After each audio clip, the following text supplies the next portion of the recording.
warahmatullahi wabarakatuh, Sobat Safety semuanya.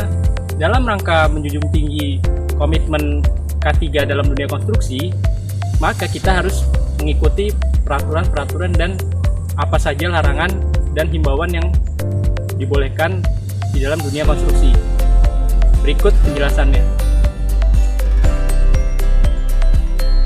Undang-Undang Nomor 2 Tahun 2017 tentang Jasa Konstruksi, setiap pengguna dan penyedia jasa konstruksi wajib memenuhi standar keselamatan kesehatan dalam pekerjaan jasa konstruksi.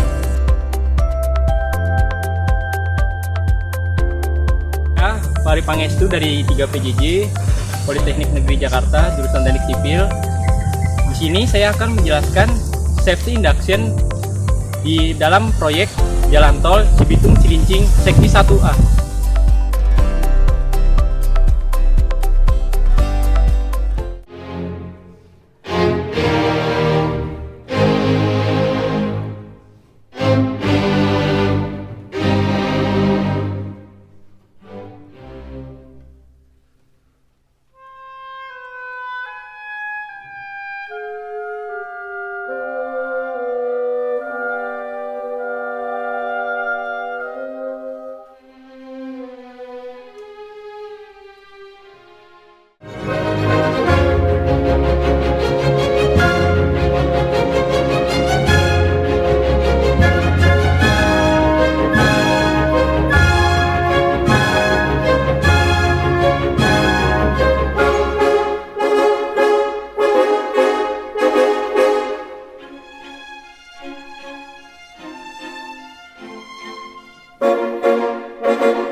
Jalan tol ini merupakan jalan tol dari Cibitung menuju Cilincing dengan panjang 34 km.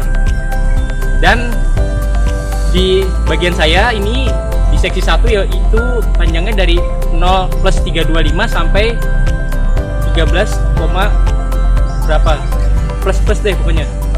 Proyek tol ini merupakan proyek strategis dari pemerintah untuk mengakses pelabuhan Tanjung Priuk dari Jalan Tol Jakarta Cikampek agar mempercepat penyebaran logistik dan memperlancar laju perekonomian. Di jalan tol ini menggunakan rigid pavement atau perkerasan kaku, yaitu perkerasan beton.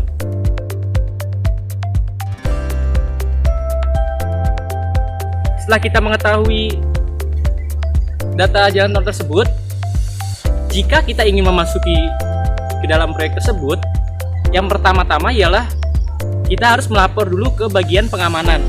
Pengamanan ini terdapat di pintu utama sebelum masuk proyek. Setelah itu, kita menukarkan KTP kita dengan ID card yang akan diberikan oleh tugas keamanan tersebut. Selanjutnya, kita wajib menggunakan alat pelindung diri atau APD. APD terbagi menjadi dua. Yang pertama itu APD umum dan yang kedua APD khusus.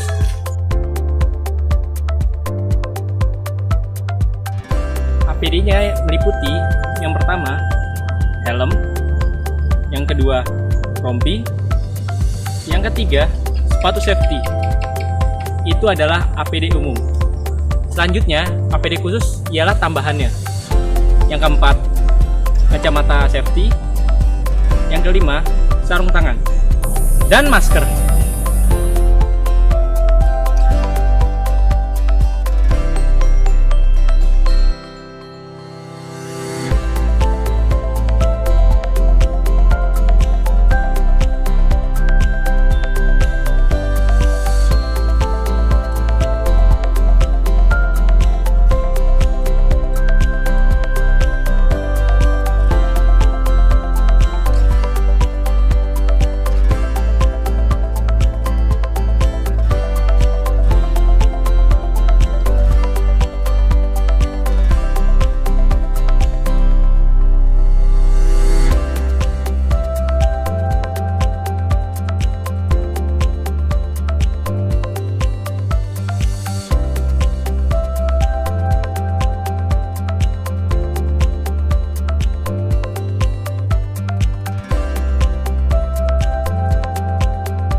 merokok. Yang kedua, kita tidak boleh buang sampah sembarangan. Yang ketiga, kita tidak boleh tidak menggunakan APD.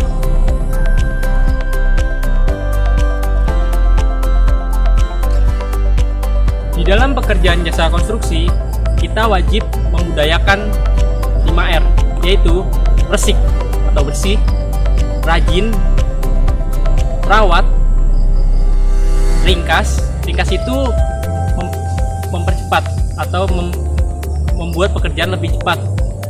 Selain itu, rapi itu jadi tidak ada pekerjaan yang tercecer.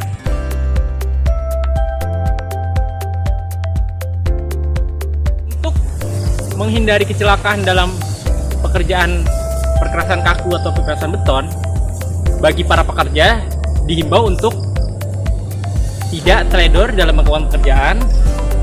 Yang kedua itu harus membuang sampah pada tempatnya, baik itu sampah organik, anorganik maupun sampah berbahaya. Bagi pekerja juga diwajibkan untuk fokus dan jangan memikirkan siapapun atau apapun, karena itu akan mengganggu konsentrasi bagi para pekerja yang akan mengakibatkan kecelakaan tersebut. Selain itu, para pekerja juga dihimbau agar rapi supaya beton tidak tercecer di mana-mana. Selanjutnya, bagi para pengunjung atau visitor, harap tidak mendekati lokasi pengecoran, karena itu akan mengganggu mobilisasi baik truk molen maupun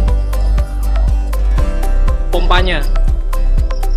Selain itu, bagi para visitor dihimbau untuk tidak mengganggu para pekerja atau menggoda para pekerja, karena itu akan membuat pekerja kehilangan konsentrasi dan pekerja jadi buyar, sehingga pada saat pengecoran tidak rapi dan bercecer di mana-mana.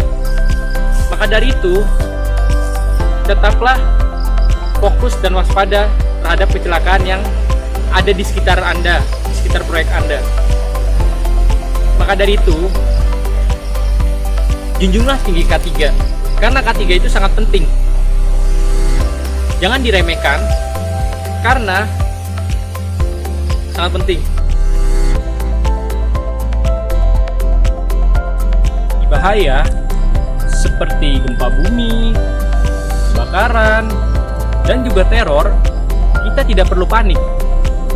Sebaiknya kita langsung berkumpul menuju titik poin atau assembly point.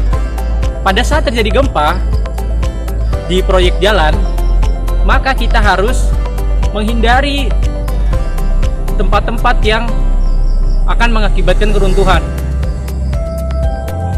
Sebaiknya kita menjauhi tempat tersebut dan kita berlindung di tempat area yang lapang agar tidak terjadi runtuhan.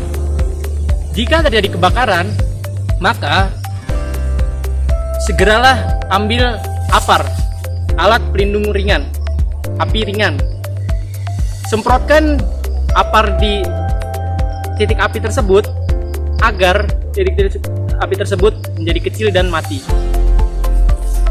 Selain APAR, kita juga harus menelepon pemadam kebakaran terdekat jika kebakaran tersebut meluas dan membesar.